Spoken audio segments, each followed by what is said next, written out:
disease that she said we were born with, and that there's nothing we can do about it. Like, it's just in us when we're born, and it's this selfish desire that we want to do things for ourselves. We want to do the things that we want to do.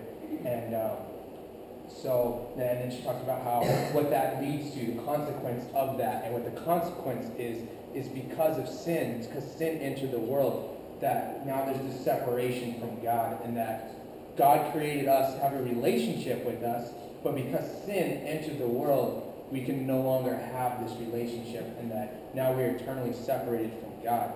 So today I get to share what I believe is the greatest news that we'll ever hear in our entire lives. The greatest news I've ever heard in my entire life. So this whole semester we've been talking about this guy Jesus, and so today I'm going to talk about where he fits in these past two talks about sin and about the separation from God. We talked about the purpose of Jesus and why he came. We said that the purpose was for him to be a man and live life with us, but he is also God with flesh on. Yes, that was his purpose, but his ultimate purpose was to come to earth to die. And so today, our talk's going to start with the day that Jesus died.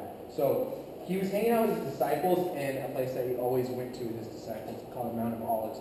But so he's hanging out with his disciples minus one. So Judas approaches Jesus, because these are guys, the disciples are the guys he's hung out with, his closest friends for the past few years. So Judas knew exactly where to find Jesus. Judas approaches Jesus with a group of armed soldiers, and he walks up to Jesus and kisses him on the cheek. The kiss was the signal to the guards that this is Jesus, this is who you are going to arrest. He was betraying Jesus. He was giving Jesus over to the high priest. So after that, the guards come, arrest Jesus. His friends scatter. His close friends he's been hanging out with the past few years abandon him. They just scatter them, and they take Jesus into custody. And so they take him to this guy. His name is Pilate. He was the governor of Judea at the time, the era that they lived in. And they took him to the governor because the high priest didn't have power to sentence anyone to death, but that's what they wanted. They wanted Jesus to die for the things he was saying and the things that he claimed to be. And so they take him to Pilate, and they say, Pilate, we want him to die, so please sentence him. So Pilate takes Jesus in, interrogates him, but he doesn't find any fault. He says this man's innocent. And so he goes back to the people and he tells them, no, this man is innocent. What has he done? And they weren't happy with that. They weren't happy with the fact he thought that Jesus was innocent. So the people started yelling and revolting, and Pilate was fearful of his own life. So he wanted to satisfy the people, but at the same time he didn't want to kill Jesus.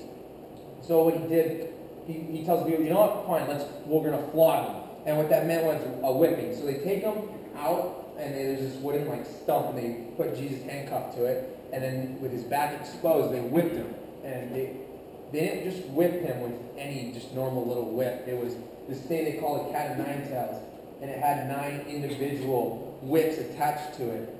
And in these whips, there's hooks and pieces of glass and bones and sharp pieces of objects, so that when they whipped it, it was like a claw, and it would hook into Jesus' side, his back. Wherever they hit, it would hook into his flesh, and they would pull at that, and it would just rip like chunks and shred Jesus' skin, ripping him apart each time they hit him, pulling at his skin. And they said that 40 whips would kill a man. So they whipped him 39 times, over and over with this thing that would just tear apart Jesus' back. So after 39 whips, you can imagine that he was just profusely bleeding, and that he had maybe very little skin left on his back. And so they put this rough, raggedy robe on him and said, "You're a king, right? You claim to be king? Well, here's your robe." And then they made him a crown out of these thorns. They're pretty big old thorns from a bush, right? And they put it on his head, and they push it down and dig it into his skull and said, "Here's your crown, king." So they were just mocking him. And so Pilate then takes him in front of the people and says, this is the man that you said that you want him to die for, look at him. You probably couldn't recognize who he is for how badly he was beaten. But the crowd was still unsatisfied. They were still shouting, crucify him, crucify him. Pilate didn't know what to do then. He said, isn't this enough? And they said, no, they want him dead still. So they brought him during a time called Passover, and it was tradition, every Passover they would release a criminal of their choosing out into the public. And so Pilate thought it was a good idea. He said, I'll take the worst criminal and stand next to Jesus, who I find innocent, and see who the people will release. So they get this guy Barabbas, who is a murderer, and they say, okay, who do you want released to you? This murderer or Jesus? And they all shouted, the murderer. They wanted this guy who killed people to be released to them rather than Jesus. So then Pilate had no choice but to release Barabbas into the crowd, and they still shouted, crucify him, crucify him. So Pilate then washed his hands and said, this blood's not going to be in my hands. I'm going to give you Jesus, and you do with what you want, but I don't want to be responsible. So then the high priest take Jesus, and they make him climb this mountain. They make him carry his own cross, and he's already beaten and bleeding, and they still are punishing him and making him suffer more. So he carries his own cross, which he's going to die on, to the top of this mountain. And they get on this mountain, and then they take 3 nails, one for each hand and one for his feet, and they stack them on each other. And they nail him to this cross, right? And death on a cross, you don't die from starvation, you don't die from hunger. What you die from is suffocation. And so they say it's one of the most painful ways to die. And because the way they position you, your hands are a little higher than your lungs, and then your feet, and you kind of hung, and your whole body gravity would just pull you down onto your lungs, so you couldn't breathe unless you pulled yourself up. Take a breath, and then lower yourself back down until you ran out of air and built up enough strength to pull yourself up again. And so Jesus was on the cross waiting there.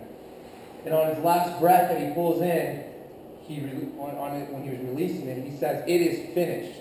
And then he died. What was he talking about? What is finished? Well, it was the reason why he came. Why he came is finished. He came so he can die. He chose to die. That was his purpose, is that he would live. He was the perfect sacrifice. He lived a life with no sin, sinless life. And he chose that. He wasn't murdered on that cross. He died. He chose that for himself. At any minute, he could have called down thousands of angels to save him. He couldn't give up. When he was in the Mount of Olives with his disciples, knowing that it was coming, these people were coming, he could have said, "Yeah, I'm done. I don't want to do this. Let's just skip to the end. I don't want to do this."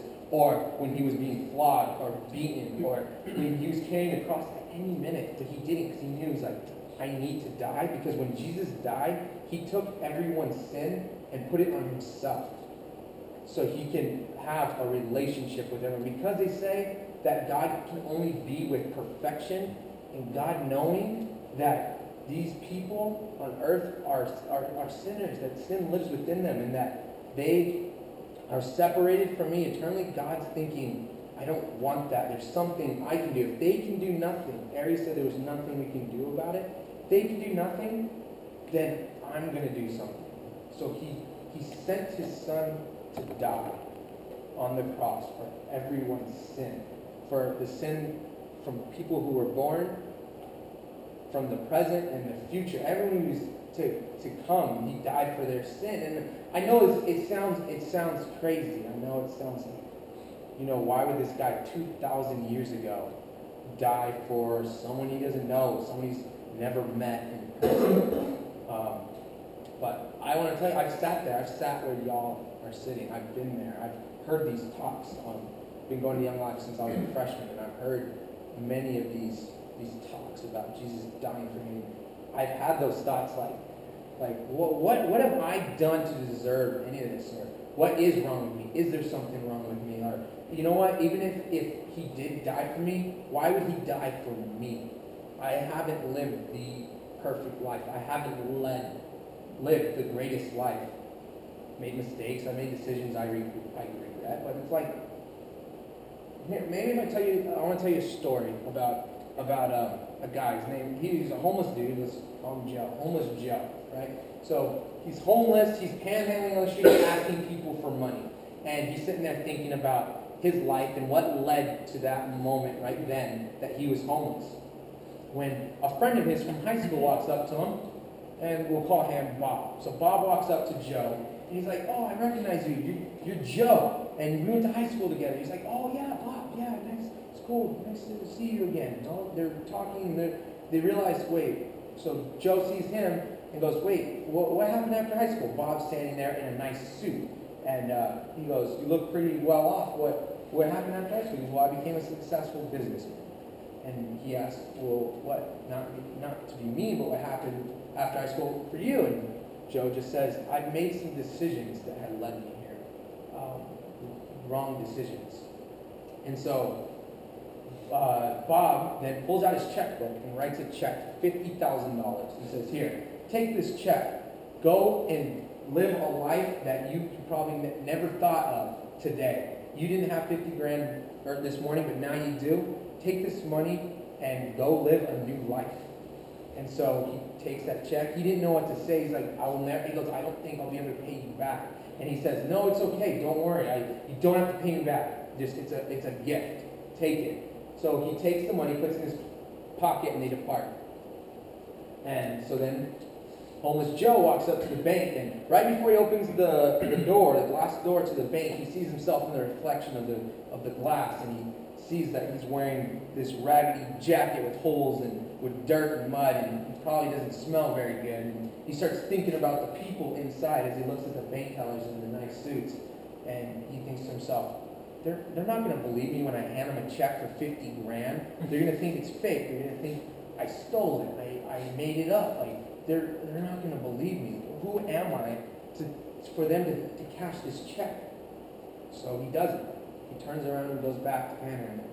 A week later, Bob runs into him again at that same corner, and he says, "Joe, what happened? I gave you a check for 50 grand. Did you lose it? What happened? Why didn't you cash it and change your life?" And he tells him, "Well, I still have the check." He pulls the check out and has it in his pocket still, and he shows him it. And he goes, "But I didn't cash it." He goes, "Why didn't you cash it?" He says, "Because they're not going to believe me. They're not going to let a homeless person cash a check for $50,000. And he says he just felt that they wouldn't believe him. But then Bob says, "Joe, it doesn't matter who you are. It doesn't matter what you're wearing or what you smell like. What matters is the signature on that check. That's my signature. That's my money, and I'm giving it to you. So take that check and go cash it." In the same way, that's what God is doing. He's saying, Jesus, this is your free gift. I'm giving you this. Like, if you go to the next slide, Mary talked about, for the wages of sin is death. That's what she was saying, right? When she was talking about sin. But she kept saying, but. This is what but she was talking about. The free gift of God is eternal life in Christ Jesus. God did this. God sent his son who chose to die because he wants to have a relationship with every single one of you. When he was on that cross, he was thinking of all our faces, our names, what we're going to do, who we're going to be. He saw my face. He saw our faces in his mind. That's what kept him from calling down those angels and escaping the suffering, because he knew it was worth it in the end. It's a free gift to have a relationship. And I know, everyone's different, and I know some of us might, think, okay, well, I got this free gift. I got this check from God with my name on it. Well, what if I don't want to do anything with it? What if I'm like homeless Joe and I don't want to turn it in? I don't want to cash it yet. That's fine. We're all in different places in our lives. That's fine. But there may be some of us who are like, you know what? I've been holding on to this check, or I want to know more about this. I encourage you guys and girls to talk to a leader. And leaders, can you raise your hands real quick? Talk to a leader if you have questions. Talk to a leader if you just want to discuss any of this. It's our decision. Like, it was Joe's decision whether he wants to cash the check or not. He doesn't have to. We don't have to either. it's our decision. So I just want to encourage you guys that if you do have questions about it, talk to someone, talk to a leader. But right now, I want to bring up Sydney and Isaac to play a song. They're going to play a song for us. Listen to the words, listen to the lyrics. Feel free to sing along if you want, but you don't have to. You can sit back and just listen. Yeah, so they're gonna play this for us.